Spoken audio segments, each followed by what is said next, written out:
La plateforme Europe, c'est une plateforme qui se situe sur le campus Manufacture à Saint-Étienne. Télécom Saint-Étienne, c'est une école interne de l'Université Jean Monnet, également associée à l'Institut Mintelecom.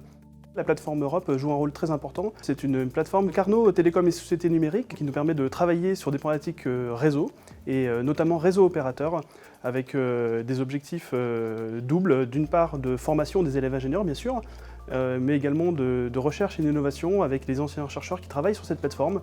Le rôle de la plateforme Europe est de simuler un réseau d'opérateurs dans une seule pièce.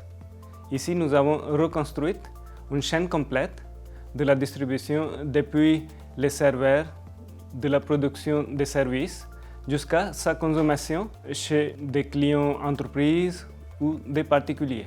Les applications sont plusieurs. Par exemple, il y a la cybersécurité, et bien sûr, réseau et télécom.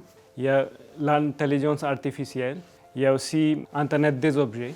La plateforme est à la fois physique et logicielle. Elle part des infrastructures réseau jusqu'aux services numériques. On a vraiment un panel de choses qui sont très larges et qui correspondent aux enseignements qui sont prévus dans les maquettes pédagogiques de Télécom Saint-Étienne. Donc ça va depuis la gestion de la fibre optique, donc de la lumière, donc plutôt de l'optique photonique, jusqu'à vraiment la gestion logicielle des infrastructures informatiques matérielles.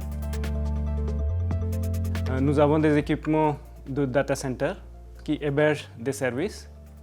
Ensuite, nous avons le réseau CARE qui utilise les routeurs MPLS pour faire le transport des données jusqu'à les serveurs vers le réseau de collecte. Dans le réseau de collecte, nous avons des équipements comme la box Internet, le DSLAM qui sont reliés par le câblage cuivre. Et aussi, nous avons le réseau optique et des équipements qui sont reliés par le câblage fibre. Nous avons une antenne de l'Internet des objets qui utilise la technologie LoRaWAN. Avec cette antenne, nous sommes capables de récolter les données qui parviennent de différents capteurs. Donc l'enjeu ici est d'utiliser les approches de l'intelligence artificielle et de concevoir des solutions pour que les petits objets deviennent plus intelligents. La plateforme Europe est une plateforme qu'on maîtrise à 100%. Du coup, on peut l'adapter à des demandes particulières, à des besoins particuliers. Sur Europe, on peut tout à fait, pendant un temps, créer un environnement bulle dans lequel l'utilisateur est complètement confiné, va pouvoir faire des choses au niveau réseau ou au niveau système qu'on ne pourrait pas faire ailleurs.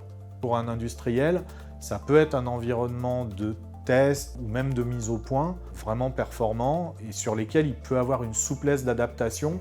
L'école développe de nombreux partenariats avec les entreprises. Ces entreprises sont de nature très diverse, de la start-up aux grands groupes, à l'ETI dans le domaine de l'industrie bien évidemment. Dans ce contexte-là, le Carnot Télécom et Sociétés Numériques, c'est un Carnot très important pour une école du numérique comme la nôtre. C'est un label qualité pour notre recherche partenariale.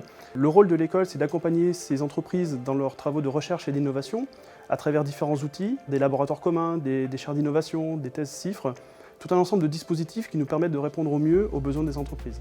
Nous sommes en train d'utiliser nos compétences dans le domaine de l'intelligence artificielle pour concevoir des réseaux intelligents qui sont capables de s'auto-gérer et qui sont capables de traiter automatiquement les différents problèmes. Nous avons aussi un autre axe, Green Computing, parce qu'aujourd'hui on voit que les data centers sont en train de consommer beaucoup d'énergie qui n'est pas rentable pour la planète. Donc l'idée est de concevoir des solutions de computing. Donc on va arriver à faire des calculs pour différentes applications et services en consommant moins d'énergie. Les évolutions de la plateforme, elles sont essentiellement orientées autour du développement durable, du numérique responsable, de la responsabilité sociétale et on attache aussi une importance particulière à la souveraineté des données. On essaye de choisir des solutions open source par philosophie, mais aussi parce qu'on veut pouvoir maîtriser l'environnement au maximum et on voudrait arriver à faire évoluer cette plateforme vraiment vers quelque chose d'innovant techniquement pour avoir une empreinte énergétique vraiment la plus faible possible tout en répondant aux besoins.